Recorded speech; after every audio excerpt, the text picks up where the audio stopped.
Alright guys, so yan, nakapagpagas na tayo. So medyo mataas pa rin ang gas. Nasa 71.50 dito sa may refill guys. So okay lang, laban lang talaga yan. Kahit medyo may kamahalan pa dahil siyempre kailangan nating magpagas dahil sa ating pang araw-araw. So ayan, pauwi na tayo. At yan, thank you kay sir. Thank you sa pagbigay sa akin. Nakatawid ako. Ayan, thank you. So ayan, back na tayo guys. So pauwi na tayo at yun, nag-overtime tayo kasi siyempre kailangan nating tapusin yung mga trabaho natin, yung mga gawa natin doon dahil nga hindi pwedeng iwanan na mayroon tayong na pag-iwanan na trabaho na hindi nila mai-deliver kasi yung ating makina, so marami siyang sakay, marami nakapila, so kailangan talaga tapusin.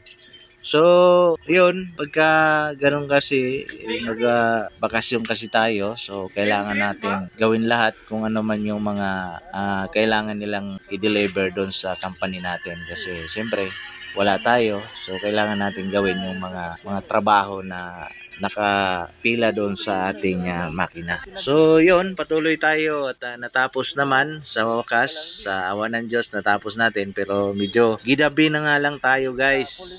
So ayan, nandito tayo ngayon sa kalsada, nakipag-bakbakan na naman tayo dito sa traffic na to. So hindi naman ganun ka-traffic, pero makita nyo naman, ano na rin, kahit gabi na, medyo traffic pa rin. Gawa ng yung mga truck kasi guys, ngayon lumalabas. So yan, naka-counter tayo dito, pero advice ko lang sa lahat ng mga naka-counter flow, doble ingat po tayo mga idol, mga boss sa pagka-counter kasi dito pala mali na tayo. So pag nasagi tayo dito, wala tayong laban gawa ng naka-counter flow tayo. So yun nga, medyo may katigasan yung ulo natin at huwag ninyong gayahin mga boss dahil nga tayo naman sa awa ng Diyos, tayo ay sanay na sa ganito at alam kong mali pero ginagawa pa rin gawa ng naghahabol tayo ng maaga makauwi sa ating tahanan. So let's go at samahan nyo ako habang nagmamaniho tayo, bibiyahe tayo dito sa kalsada na ito. Alright?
Yan, mayroon lang tayong konting paalala sa ating mga kasamahan sa kailangan lang natin dito guys. Mag-ingat palagi sa pagmamaniho sa araw-araw para tayo ay makauwi ng ligtas sa tahanan natin at makapasok din tayo siyempre sa ating mga kanya-kanyang trabaho. So ang number one na tip ko rito mga idol, doble ingat lang at huwag tayong maging mainitin sa kalsada para maiwasan natin yung mga pagkakaroon ng bangayan or pagkakaroon ng pag-aaway dito sa kalsada. Kaya nga, chill lang yung ating pagmamaneho sa araw-araw. So, relax lang tayo at huwag nating pairalin yung init ng ulo palagi. So, yun yung pinaka magandang tip ko para sa inyo. At siyempre, ride safe sa lahat. Ingat kayo palagi. Ano man yung dala ninyong mga sasakyan. Alright?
Alright, so yan, nandito na tayo guys, nakauwi na tayo sa ating tahanan. So yon, maraming maraming salamat sa ating Panginoon na tayo ay ginabayan niya papunta rito sa amin, sa tahanan ko.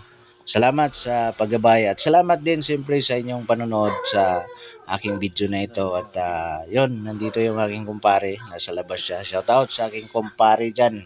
So yan, so hanggang dito ko na lang tatapusin yung aking video guys. Maraming maraming salamat sa inyong panonood. Bye bye guys!